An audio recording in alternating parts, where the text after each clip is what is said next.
We want to come here tonight and talk to you a little bit about an upcoming bond referendum for some much-needed capital improvement projects that we need to get done here in the school district. And we wanted to talk to you a little bit about it. It's explain why we're doing this, the financial impact it will have, and Mr. Corso will talk a little bit about that as far as the tax rate, and also talk to you about the fact that we are receiving state funding for this. This bond referendum came about, we've been talking about this for at least 3 years since I've been here, and there was some talk about it prior to me getting here in 2008, because the district did some reports on our roof situations going back, I think, to 2005, 2006, and we had some concerns at that time, and they're getting older, and things were starting to come out of warranty. But at the time, the district had some debt at the time because of some previous bond referendums that they passed. So they said, "No, let's try to, maybe move forward a little bit and pay off this debt, and then we'll talk about it." So that's why we're really here now, because we put off, going to the taxpayers.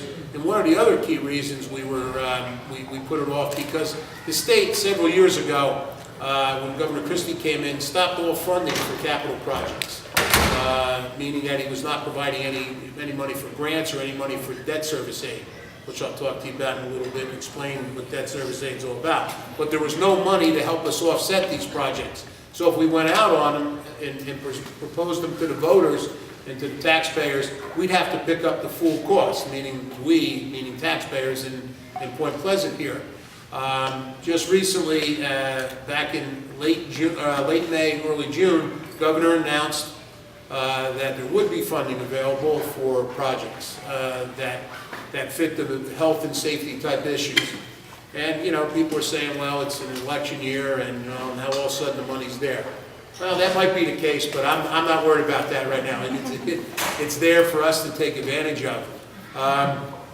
And we were all ready to go. We submitted our applications, and back in mid-September, we got approval that we were eligible. Our 4 applications for the 4 schools were approved, and we would be receiving debt service aid up to 40%, which is a good thing.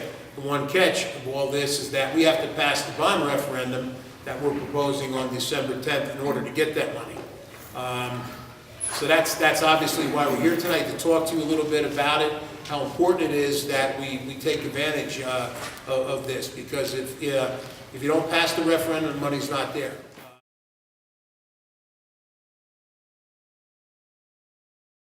One of the things we're doing with this referendum, if you look at the type of work we're looking to do, the repairs, we're really kind of looking at things that you and I as homeowners would be doing in our homes. We're looking to put roofs on. Well, after 20 years at your home, usually it's time for a new roof. We're looking to replace boilers that are anywhere from 23 to 50 years old. And these are things that you do in your house. You're putting a new furnace in after 15 years. And then we're lucky if we get 15 out of a furnace or an air conditioning unit in our homes. And we're asking, to take a look at these projects. Like I said, boiler replacements, heating and ventilating units in the classrooms. We're also looking to go along with that. We're also looking to put new control systems in our schools to control the heat. I'm sure many of your children come home at times, no matter if you have them at the elementary, the middle, or high school, they might be telling you during the winter months, one room's 85 and another room's 60. Well, it's because these units are shot. It's because the controls are shot, and it's just from wear and tear. I think overall in the district we do a real good job, I think, of keeping up on our repairs and maintaining our buildings, but after a while, these things go. So it's not because of neglect, it's not because we don't put money towards them in the regular operating budget. And the budgets here, in the years past when we voted on budgets, they were always approved by the voters, by yourself out there. So we were never able to, a lot of times when the budget fails, the first thing people pull out of the budget is capital repairs, because it doesn't affect programs, but eventually those things catch up to you, and you're going to pay for it in the long run. We're pleased with the plan we put together. Like I said, it's not something that was thrown together in a few quick meetings. It's something, I said, the board has talked about and has debated. The administration has really looked in it and, you know, tried to put together a package that we think is affordable. I'm a believer in, I've always been, I've been in education for 23 years as a business administrator and as a superintendent, and I've always believed in, and I really do believe in it, that the school community, to me, is the hub of the community. It's what drives the community, I believe, you know. Many of you probably have moved in from other towns, and maybe one of the first calls you made was to a realtor, checking out the school system or going on the website yourself and finding out, you know, things about where your kids are going to school. So I understand that, and I believe it's, you know, we've seen it in many towns throughout the state. When a school district fails, the community starts to fail, and when the community starts to fail, one of the most biggest investments we've all made here is our homes, and property values go down.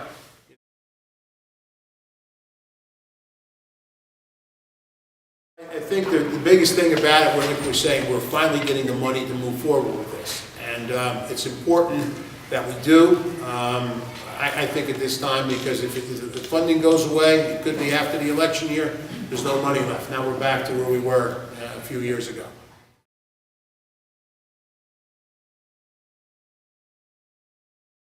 We've really been looking at this project going back to 2006, and we had the first roof evaluation done in 2006, and at that time the board was being prudent about the financial situation. We had 4 bonds that were outstanding, long-term bonds that the public had approved. They started with this building. We had a 25-year bond that was outstanding from 1992 when this school was built.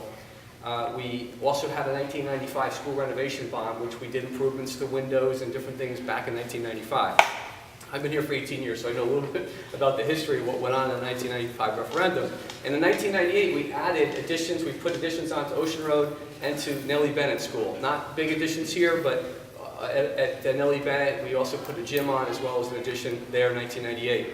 And in 2002, the public approved an addition to the high school and the middle school.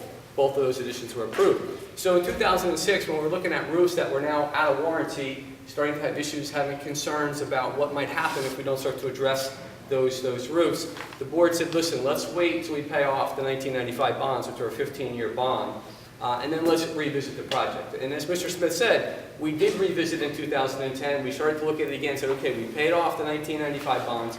Now let's start to think about addressing some of these issues that are major ticket issues with mechanical units, heating units, boilers, as well as the roofs.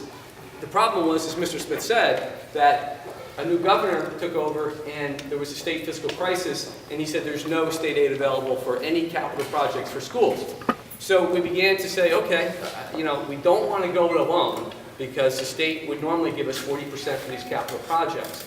So we decided to go into a waiting game pattern to see what was going to happen. In the meantime, we also paid off bonds. The school additions to Ocean Road and Nellie Bennett were also paid off in 2012. So 2 bond issues came off the books for us to pay for. And we were actually having discussions in the spring that if the state doesn't do something soon, we may have to go out on our own to ask the public to approve this stuff, because really the word was that Governor Christie wasn't going to lift that state aid. We heard some rumors back and forth. And then, as Mr. Smith said, it's an election year. Things changed in July. We got word that now all these applications that were sitting on the desk of an office in Trenton that weren't going anywhere from 2010, now they were going to start to consider giving us state aid. So I think what's at issue is the 40% debt service aid over a 20-year period, and we have to pay 60% of it. So it's a 60-40 split, basically.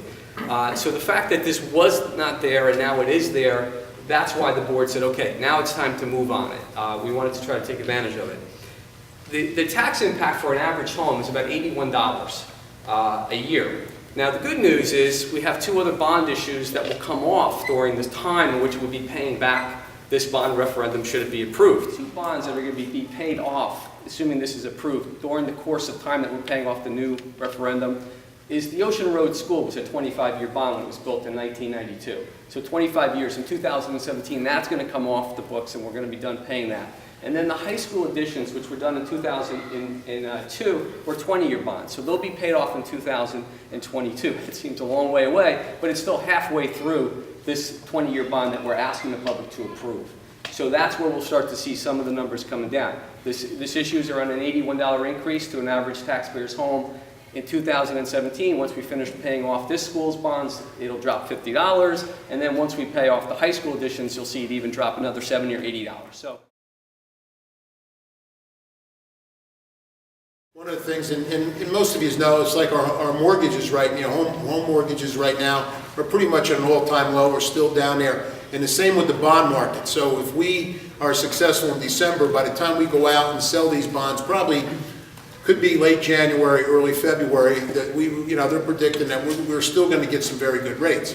One of the other things, talking to the architect, is we're in a good position is with construction costs at this time too, because there's a lot of applications out there for the state that might not get approved until December, which means they probably won't have a bond referendum until January, maybe at the earliest, or March. So we're going to be, I think, going to be ahead of the curve getting out there with our projects as far as bidding, and I think, we'll be able to get some good prices. Like the last couple of years, thanks to Mr. Corso too, we as a school district did like what many homeowners did too, went out and refinanced these bonds. The ones that we currently have outstanding. And we took advantage of the lower interest rates that are out there. We had them refinanced, and I believe we probably saved, I want to say about $700,000 of interest payments and principal payments that we would have had to make. So, we've been, I think, fiscally responsible over the years. I think, as you know, our budgets are always responsible. We produce a lot of great results academically and everything else, but we're one of the lowest spending districts in Ocean and Monmouth County in our category of a K-12 district. So, what's at stake is $9.3 million that the state's willing to pay for improvements that we need to do to our schools to ensure that for the next 30 years or so that we're going to have proper heating systems, proper cooling systems, and roofs that aren't going to be leaking and causing other environmental problems. So. And the key is with that 40% is for on the principal and interest over the course of that 20 years too. It's over that 20 years on the cost on the principal and interest that we're going to pay. We're getting 40% on that over 20 years. So that's where the 9.3 comes in.